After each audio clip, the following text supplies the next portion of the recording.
말씀은 사도행전 16장 14절에서 15절 말씀입니다.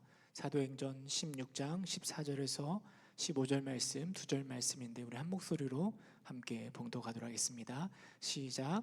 두아디라시에 있는 자색옥감 장사로서 하나님을 섬기는 루디아라 하는 한 여자가 말을 듣고 있을 때 주께서 그 마음을 열어 바울의 말을 따르게 하신지라. 그와 그 집이 다 세례를 받고 우리에게 청하여 이르되 만일 나를 주 믿는 자로 알거든 내 집에 들어와 유하라 하고 강권하여 머물게 하니라. 아멘. 여러분 반갑습니다. 지난주에 사임했는데요, 또 이렇게 다시 만나게 되니까 감회가 참 새롭고 좋은 것 같습니다. 오늘이 이번이 12주차 은혜의 기도의 마지막입니다. 여러분, 마지막까지 자리를 지켜주신 여러분이 정말 멋지고 대단하다라는 생각을 해보게 됩니다. 그리고 저도 이렇게 마지막까지 함께 말씀을 나눌 수 있게 되어서 너무나 감사한 것 같습니다. 이번 마지막 은혜로 기도의 주제는요, 은혜입니다. 은혜. 은혜는 우리 기독교 신앙에 있어서 가장 기본입니다. 은혜가 없이는 때를 따라 돕는 하나님의 은혜가 없다면 어쩌면 우리의 존재 자체가 불가능할지도 모르겠습니다. 60일 동안 함께 기도할 수 있었던 것도 하나님의 크신 은혜라고 확신합니다. 특별히 오늘은요, 그 은혜에 속한 사람에 대해서 함께 나누어 보고자 하는데요, 유명한 역사학자인 아놀드 토인비가 있습니다. 이 토인비가 그 역사 철학에 있어서 문명과 사회의 흥망성쇠를 이해하는데 독특한 관점을 제시합니다. 그게 무엇인가 하면 창조적 소수라는 개념을 도입하는 겁니다. 문명과 사회는요, 수없이 많은 도전에 직면하는 거죠. 생각해보면 우리 4대 문명, 우리 역사 시간에 배웠잖아요. 그 4대 문명이 어디서 시작되는가 하면 큰 강을 끼고 시작됩니다. 저 황하강에서, 나일강에서, 또 인더스강에서 이런 강을 끼고 시작하는데요, 그렇게 강을 따라 좋은 환경, 가장 좋은 환경 가운데 문명이 시작됩니다.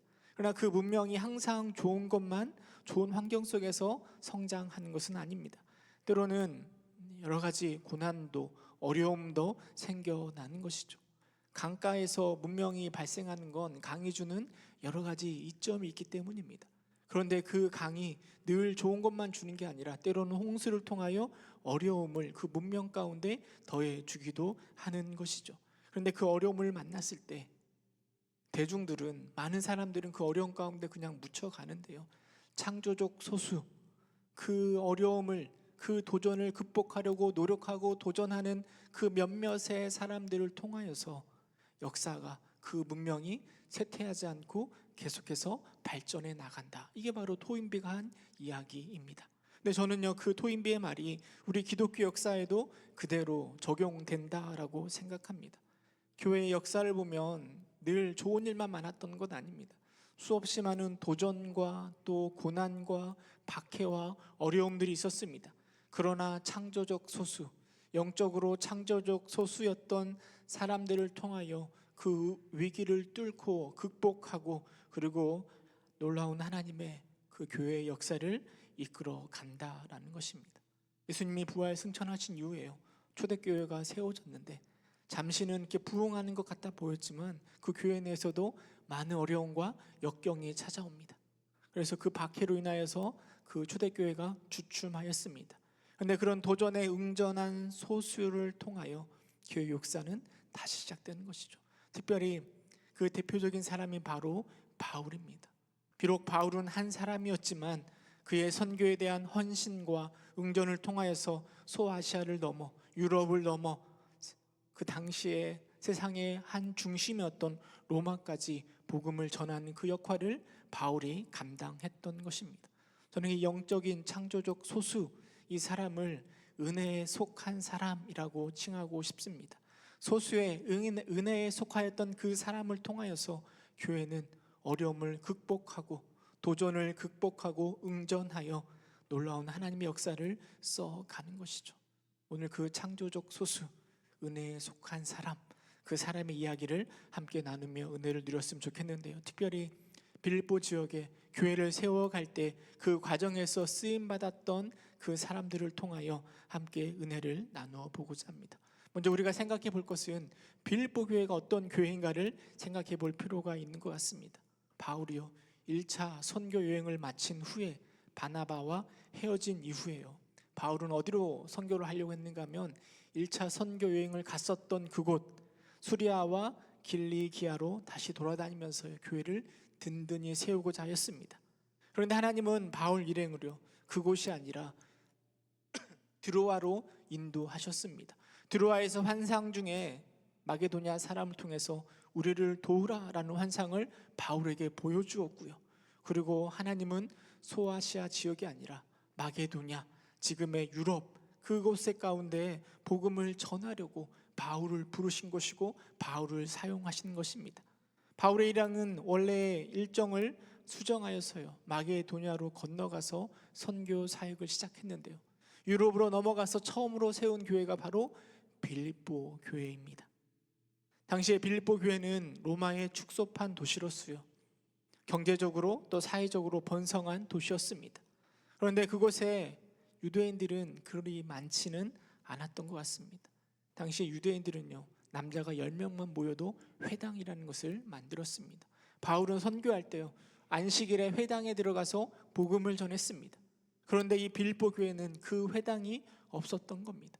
안식일에 회당에 들어가지 못하고 기도할 처소를 찾아 헤매던 바울의 모습을 성경은 기록하고 있습니다. 그만큼 빌립보 지역은 유대인이 하나님 아는 사람도 없었던 복음의 불모지였던 것입니다. 그렇게 시작한 바울을 통하여서 시작한 그 선교 사역을 통하여 빌립보 지역에 빌립보 교회가 세워지고요, 그 교회는 크게 성장합니다. 나중에 이 빌립보 교회가요, 바울이 로마 감옥에 갇혀 있을 때 그의 사역을 헌신적으로 도왔던 교회가 되는 거죠. 에바브로디도를 통하여 바울의 선교 사역을 도왔던 교회, 그곳이 바로 빌립보 교회이고, 바울과 빌립보 교회의 그 관계를 우리는 빌립보서를 통해서 잘 볼 수 있습니다. 복음에 대해서요, 관심도 없었던 빌립보 지역이지만 하나님은 은혜에 속한 사람들을 통해서 빌립보 교회를 세우셨습니다. 그리고 그렇게 시작된 빌립보 교회를 통해서 또 다른 선교의 사역을 이루어 가시는 거죠. 그 선교 사역의 핵심에 바울이라는 특출한 인물이 서 있습니다. 창조적인 소수, 은혜에 속한 사람 바울이 있습니다. 바울은요, 한때 예수님을 핍박하고 교회를 박해하던 사람입니다. 하지만 그가 은혜에 속한 사람이 되자 그 은혜를 가지고 저 선교로 나아갈 때, 빌립보 지역으로 나아갈 때 선교의 귀한 역사가 진행되는 것입니다. 비록 은혜에 속한 사람이 때론 부족하다 할지라도요, 하나님이 이들을 사용하실 때 이들을 통해서 수없이 많은 능력이 나타나는 것이고, 하나님의 역사가요, 박해와 도전 앞에서 멈추는 것이 아니라 그것을 극복하여 뛰어넘어 더 큰 하나님의 역사를 만들어 가는 것입니다. 또한 우리가 그 선교 사역 가운데 주목해야 될 것은요, 바울처럼 이름을 높이 알리는 사람만 있는 것이 아니라 때로는 이름도 빛도 없이 그 사역을 함께한 사람, 그 은혜의 사역 가운데 동참한 사람들도 있다라는 것입니다. 바울을 세워주었던 바나바가 있고요, 2차 선교여행 때 함께하였던 디모데와 실레가 있습니다. 오늘 제가 주목하고 싶은 사람은 빌립보 지역 가운데 만났었던 그 루디아라는 여인에게 함께 주목해 보고 싶습니다. 성경은 그 여인에 대해서 몇 절 기록하고 있지 않습니다. 그냥 몇 마디로만 루디아에 대해서 기록하고 있습니다. 그러나 루디아 역시요, 은혜에 속한 사람으로서 루디아가 있었기 때문에 하나님의 그 선교 역사가 가능했던 것입니다. 그렇다면 루디아가 어떤 사람인지 함께 생각해 보고자 하는데요, 우리 사도행전 16장 14절 말씀 함께 읽어보도록 하겠습니다. 시작.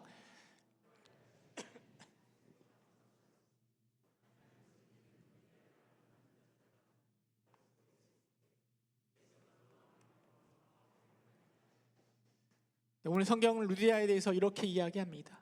자색 옥감 장사, 그리고 하나님을 섬겼던 사람이라고 이렇게 말하고 있습니다. 사실 이 루디아라는 이름이요, 그 여인의 이름인지 아니면 지역의 이름인지 그것에 대한 여러 의견이 존재합니다. 왜냐하면 루디아라는 지역이 존재하고 있었고요. 당시에 여성의 인권이 강하지 않던 그때예요. 오늘 우리가 뭐 전주댁, 서울댁 부르는 것처럼 그렇게 이름이 아니라 그 지역의 이름을 가지고 그 여인을 부를 수도 있었기 때문입니다. 그러나 중요한 것은 이 루디아를 통하여서 귀한 선교의 역사가 일어나는데요. 근데 그 루디아가 무엇하는 사람인가 하면 두아디라시에서 물건을 가져다가 빌립보에 와서 장사하던 사람입니다. 이 두아디라시는요, 염색과 자주색 염료가 아주 유명한 곳인데요. 그곳에서 자주 옷감을 가져다가 빌립보에서 판매한 사람입니다. 또 성경은 루디아에 대해서요, 하나님을 섬기는 자라고 표현하고 있습니다. 물론 이것이 예수 그리스도의 복음을 믿었던 사람이라고 볼 수는 없습니다. 그러나 유대교에 대해서 관심이 많았고 하나님을 믿었고 하나님을 섬기는 자로 완전히 개종하진 않았지만 고넬료처럼 하나님 앞에 신앙을 가지고 살았던 여인이라고 할 수 있습니다. 유대인조차 거의 없었던 빌립보 지역에서요, 아무리 바울이라 할지라도 선교 사역을 성공적으로 이끄는 것은 결코 쉽지 않았을 것입니다. 그런데 이 바울이 루디아를 만나면서 그의 사역이 열리기 시작한 것입니다. 성경은 그와 그 집이 다 세례를 받았다라고 이야기합니다. 여러분, 유럽 최초의 성도가 바로 루디아이고요, 그 가정이 최초의 가정이 됩니다. 빌립보 교회 창립 멤버가 바로 루디아와 그의 가족이었을 것입니다. 또 뿐만 아니라 바울 일행을 강권하여 그 집에 머물게 하였다라고 이야기하고 있습니다. 그래서 아마도 그 루디아의 집은 빌립보 교회가 처음 세워졌을 때 처음 예배하는 장소로, 처음 모임을 가진 장소로 그 루디아의 집이 사용되었을 것입니다. 이처럼 루디아의 가정과 그 집은 빌립보 교회가 세워지고 성장하는데 초석이 된 것입니다. 복음에는 아무런 관심도 없었던 빌립보 지역에 은혜에 속한 사람 바울이 그 지역으로 나아갔고, 또 다른 은혜에 속한 사람 루디아가 바울과 함께 연합하였을 때 그곳에 빌립보 교회가 세워지는 것입니다. 그리고 이렇게 세워진 빌립보 교회를 통해서 바울의 선교 사역은 더욱더 힘을 받는 것이고, 결국은 저 로마까지 가서 복음이 역사하는 그 귀한 일들이, 선교의 사역들이 일어난 것 아니겠습니까? 은혜에 속한 사람의 역사는요, 그 이후에도 계속되었습니다. 중세 시대를 거치면서요, 교회는 말도 못하게 타락하여 버렸습니다. 그러나 은혜에 속하였던 사람 루터와 칼뱅을 통하여서 종교 개혁을 일으켰습니다. 교회는 그런 도전 앞에 새롭게 응전하여 지금의 개신교를 이끌어낸 것입니다. 한국 교회 역사 가운데서도 마찬가지입니다. 언더우드 선교사님과 아펜젤러 선교사님이요, 복음의 불모지였던 이곳에 오셔가지고 복음을 전하였습니다. 은혜에 속한 소수의 사람들이요, 그 선교의 역사 앞에 함께 동참할 때 놀라운 하나님의 역사가 일어나고요, 한국교회가 부흥된 것 아니겠습니까? 뿐만 아니라 우리 부평 동북교회도 마찬가지입니다. 60년 전에 교회가 세워지도록 루디아처럼 헌신하고 함께했던 은혜에 속한 사람들을 통해서요, 물론 고난도 있고 어려움도 있었죠. 하지만 그런 것들을, 그 도전들을 이겨내며 함께 나아갈 때 지금의 은혜로 기도회, 또 지금의 60주년을 맞이하고 있는 것 아니겠습니까? 여러분, 이 은혜로 기도회가요, 이렇게 은혜가 넘칠 수 있었던 것은 은혜에 속한 여러분들이 함께 하였기 때문이라 저는 확신하고 있습니다. 사실 1년에 60일이면요 2달이잖아요. 2달 동안 이 저녁 때에 나와서 이렇게 말씀 가운데 또 기도 가운데 함께 한다라는 것은 정말 기적과 같은 일이라 생각되어집니다. 처음 1월 달에 시작할 때 몇 명의 사람들이 올까, 이게 12월 달까지 잘 지속될 수 있을까 걱정과 염려가 참 많이 있었습니다. 그런데 이렇게 은혜롭게 이런 기도회가 계속될 수 있었던 건 은혜에 속한 사람들, 은혜에 속하여 헌신하였던 사람들이 있었기 때문이라 확신하는 거죠. 옆에 있는 사람 한번 바라봐 주시겠습니까? 어때 보입니까? 네, 은혜에 속해 보이십니까? 네, 옆에 있는 그 은혜에 속한 그 사람들 때문에 기독교의 역사가 일어나는 것이고, 오늘도 이 시간에 은혜가 넘치는 그 모습이 이 기도의 자리가 되는 것이라 생각되어집니다. 그렇다면 여러분, 이 루디아는 어떻게 그 은혜에 속한 사람이 되었을까요? 비록 성경에 그 루디아에 대해서 기록이 많지는 않지만 그 기록의 모습을 통해서 루디아가 어떻게 은혜에 속한 사람이 되었을까? 우리가 은혜에 속한 사람이 되기 위해서 어떤 일에 도전해야 될까를 함께 생각해 보고자 합니다. 첫 번째로 생각해 볼 수 있는 것은요, 말씀을 듣고 따랐다라는 것이에요. 루디아는요, 말씀을 듣고 순종하며 나아갈 때 그때 은혜에 속한 사람이 되었다라는 것입니다. 16장 14절 하반절에 보면 이렇게 이야기합니다. 주께서 그 마음을 열어 바울의 말을 따르게 하신지라. 분명 성경은 그 일이 하나님의 은혜로 일어난 일임을 강조하고 있긴 하지만 말씀 가운데 순종함으로 나아가는 것은요, 은혜에 속한 사람들의 분명한 모습입니다. 여러분, 말씀의 중요성은요, 아무리 강조해도 지나치지 않을 것입니다. 우리의 믿음은 결국 말씀 위에 세워지는 것입니다. 좌우에 날쌘 것 어떤 것보다 예리한 그 말씀은 우리의 신령 골수를 쪼개기까지 하는 귀한 하나님의 말씀이 되는 것입니다. 혼란스러운 시대 가운데, 분주한 나의 삶 가운데 최고의 지혜가 되는 것은 바로 말씀입니다. 은혜에 속하는 첫 번째 비결은 그 말씀을 사모하는 것입니다. 우리는 마르다와 마리아의 이야기를 잘 알고 있습니다. 여러분, 마르다처럼 너무 일에 치우치지 않기를 소망합니다. 마리아처럼 더 좋은 것을 선택할 수 있기를 소망합니다. 특별히 하나님의 말씀을 사모하십시오. 하나님의 말씀을 듣는 것을 즐거워하시기 바랍니다. 여러분, 이게 바로 은혜에 속하는 비결입니다. 그리고 루디아는요, 단지 말씀을 듣는 것으로 머물러 있지 않습니다. 성경은 분명히 바울의 말에 따랐다라고 기록하고 있습니다. 귀한 말씀을 귀로만 듣는 게 아니라, 머리로만 알고 있는 게 아니라 삶 가운데 순종함으로 실천해낼 때 그 루디아가 바로 은혜에 속한 사람이 될 수 있는 것입니다. 여러분, 우리는 수없이 많은 하나님의 말씀이 선포되는 예배 가운데 참여하고 있습니다. 그리고 그 예배에 대해서 여러 가지 이야기를 말하고 있습니다.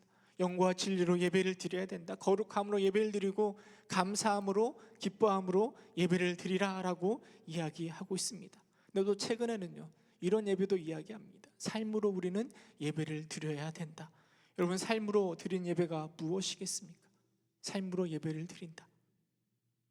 물론 예배를 단지 시간과 장소를 정해놓고요, 일정한 시간에 일정한 공간에서 드리는 예배를 그렇게 한정하지 말고 시간을 확대하고 장소를 확대해서 우리의 모든 순간 가운데 모든 곳에서 하나님을 예배하는 것처럼 살아가는 것이 바로 삶으로 드리는 예배일 것입니다. 근데 저는 그곳에 한 가지를 더 덧붙이고 싶습니다. 우리는 예배 때요, 루디아가 바울의 말을 들은 것처럼 설교자를 통하여서 하나님의 말씀을 듣습니다. 하나님의 말씀을 들으면서요, 하나님께서 내게 하시고자 하시는 말씀이 무엇인가 귀를 기울이는 거죠. 내 삶으로 드리는 예배는 예배 시간에 하나님의 선포된 말씀을 듣고 좋다, 은혜가 된다 라고 끝나는 것이 아니라 그 말씀을 붙들고 삶으로 나아가서 삶 가운데 그 말씀대로 살아낼 때, 여러분, 이게 바로 삶으로 드리는 예배의 모습 아니겠습니까? 물론 이런 일이 가능한 것은 하나님의 인도하심이 필요합니다. 그러나 루디아는 바울의 선포된 말씀을 듣고 마음을 열었습니다. 그리고 그 바울의 말을 따른 것입니다. 이것이 바로 삶으로 드리는 예배이며 말씀을 사모하는 자의 모습입니다. 이렇게 말씀을 사모하는 자가 은혜에 속한 사람이 되는 것입니다. 물론 선포된 말씀대로 다 살아낸다면 우리가 얼마나 좋겠습니까? 힘든 일이죠. 그러나 포기하지 않고요, 삶 속에서 치열하게 고민하고 도전할 때, 들려진 선포된 말씀대로, 내가 성경을 통해서 알게 된 그 말씀대로 살아내려고 도전하고 도전할 때 우리의 예배의 의미가 더 커지는 것 아니겠습니까? 그렇게 살아갈 때 우리는 정말 은혜에 속한 사람이 될 것입니다. 말씀을 듣고 삶 가운데 순종함으로 은혜에 속한 여러분 될 수 있기를 주님의 이름으로 축원합니다. 여러분, 두 번째로 은혜에 속한 사람이 되는 비결은요, 은혜를 향한 적극성을 가질 때입니다. 15절에 보면 성경은 루디아에 대해서 이렇게 이야기합니다. 우리 16장 15절 함께 읽어보도록 하겠습니다. 시작. 그와 그 집이 다 세례를 받고 우리에게 청하여 이르되 만일 나를 주 믿는 자로 알거든 내 집에 들어와 유하라 하고 강권하여 머물게 하니라. 루디아가요, 그 바울을 향하여서 강권하여 머물게 하였다라고 이야기하고 있습니다. 이는 루디아가 얼마나 적극적으로 자신의 집에 머물도록 힘을 쓰고 있는가를 보여주고 있는 것입니다. 루디아는 대접하는 일에, 섬기는 일에, 주의 일에 적극적으로 동참하고 있고 적극적으로 소망하며 권면하는 모습을 보여주고 있습니다. 그 모습을 통하여 루디아의 집이 빌립보 교회에 초석이 된 것 아니겠습니까? 저는 이 적극성이야말로 은혜에 속한 사람의 비결이라 말씀드리고 싶습니다. 성경에 보면 마태복음 11장 12절에 보면 이렇게 이야기합니다. 세례 요한의 때부터 지금까지 천국은 침노를 당하노니 침노하는 자는 빼앗느니라. 천국은 침노하는 자의 것이다 라고 성경 우리에게 말해주고 있습니다. 여러분, 침노하는 자가 무엇일까 우리는 곰곰이 생각해 보아야 됩니다.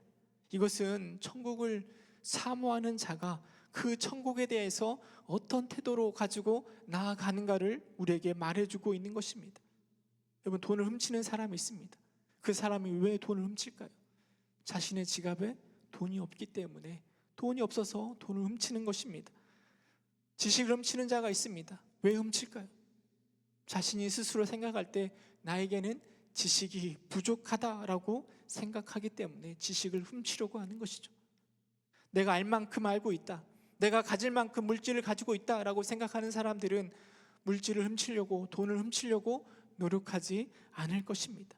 여러분, 천국도 마찬가지입니다. 천국을 누가 침노하겠습니까?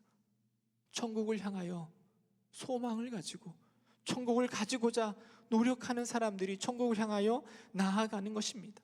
그리스도의 보혈의 능력으로 천국에 들어갈 수 있다라는 것을 알게 된 사람은 가만히 있을 수가 없는 거죠. 하나님께 나아가, 예수님께 나아가 더 좋은 것을 얻으려고요, 더 좋은 것을 훔치려고, 훔친다는 건 좀 표현이 그런데요, 더 많은 은혜를 누리려고요, 더 큰 은혜를 소유하려고 더 열정적으로 침노하고 달려가는 것입니다. 그렇게 천국을 향하여 침노하는 자가 그 천국을 누리는 것입니다. 사실 저는 참 오랫동안 신앙생활을 해왔고 목사로 살아왔잖아요. 그러다 보니까 오래된 성도일수록 침노하고자 하는 마음이 좀 떨어지는 것 같습니다. 믿음으로 천국 들어가는데 뭘 그렇게 아둥바둥 힘들게 살아가는가? 적당히 믿으면 되지. 옛날에 해봤는데 잘 안 되더라. 그냥 적당히 있자. 가면 가는가 보다, 오면 오는가 보다, 이런 식으로 적극적으로 신앙생활 하지 못합니다. 근데 처음 예수님을 믿었던 사람들, 처음 예수를 믿는 사람들은요, 그 천국을 더 가져보려고, 더 누리려고 발버둥 칩니다. 은혜를 맛보려고, 성장하려고, 예수님을 알아가려고, 닮아가려고 적극적으로 나아가는 거죠. 마태복음 7장 11절에 보면요, 너희가 악할지라도 좋은 것으로 자식에게 줄 줄 알거든 하물며 하늘에 계신 너희 아버지께서 구하는 자에게 좋은 것으로 주지 않겠느냐, 이렇게 말씀하십니다. 더 좋은 것을 가지려고, 더 은혜를 소유하려고, 더 천국을 가지려고 노력하고 수고하는 자들에게 하나님은 그 좋은 것, 더 좋은 것을 채워주신다라는 것이죠. 은혜에 속하는 비결은요, 그 적극성인 것이죠. 침노하고자, 은혜를 누리고자, 말씀을 더 은혜를 누리고자 하는 그 뜨거움이 우리로 하여금 은혜에 속한 사람이 되게 하는 것입니다. 여러분, 그 뜨거움이, 그 열정적인 그 모습이 내 안에 얼만큼 남아 있습니까? 나는 얼마나 그 은혜를 누리기 위해서 어디까지 해보셨습니까? 지금은 과거의 신앙만큼 못한다, 예전엔 이렇게 했는데 지금 그렇게 못 살아, 그때가 그립지라고 생각하고 있는 분들이 많이 계실 텐데요, 이것은 신앙을 유지하고 있는 것이 아니라 신앙이 퇴보하고 있는 것입니다. 단지 연명하는 신앙으로 우리의 믿음을, 우리의 은혜를 유지할 수가 없습니다. 신앙의 화로예요. 적극적으로 말씀의 불씨를, 기도와 찬양의 불씨를, 섬김의 불씨를 집어넣을 때, 그렇게 강권하여 은혜의 자리를 사모하고 찾아 나아갈 때 여러분 우리에게 은혜가 넘치는 것이고 우리가 바로 은혜에 속한 사람이 되는 것입니다. 이번 은혜로 기도회가 마지막이잖아요.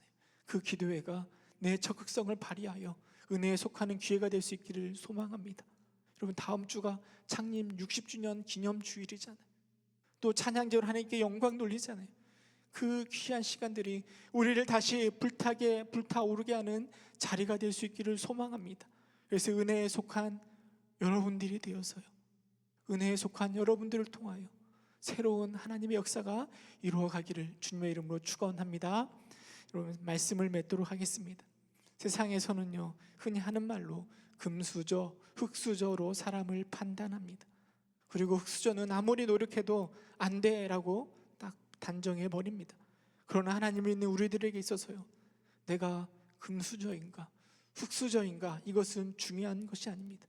우리에게 있어서 중요한 것은 누가 나를 사용하려고 하는가 하는 것 아니겠습니까? 예수를 핍박하던 바울을 하나님이 사용하셨습니다. 옥감장수 루디아를 사용하신 하나님이 고난과 박해 가운데 은혜에 속한 소수를 통하여서요 하나님의 역사를 이루어 가셨습니다. 그리고 지난 60년 동안 하나님은 그렇게 은혜에 속한 사람들을 통하여서 우리 부평 동북교회를 인도하셨습니다. 그리고 이제는 새로운 은혜에 속한 사람, 여러분들을 통하여 그 은혜의 역사를 이루어 가기를 원하십니다. 우리를 통하여서요 은혜의 역사를 다시 만들어 가기를 원합니다. 내가 은혜에 속한 사람으로 저 루디아처럼 말씀을 사모하고 말씀 속에서, 말씀을 삶 속에서 실천해낼 때, 저 천국을 사모하며 적극적으로 하나님께 나아갈 때 우리는 하나님이 사용하시는 은혜에 속한 사람이 될 것입니다. 우리를 통해서 우리 부평 동부교회가 때를 따라 돕는 은혜를 누리게 될 것입니다. 나를 통해서, 여러분들을 통해서 우리 부평 동부교회가 그 풍성한 은혜를 더 많이 누리는 앞으로의 60년 또 100년이 될 수 있기를 주님의 이름으로 축원합니다. 함께 기도하겠습니다. 참 사랑이 많으신 하나님, 하나님의 역사 가운데 때로는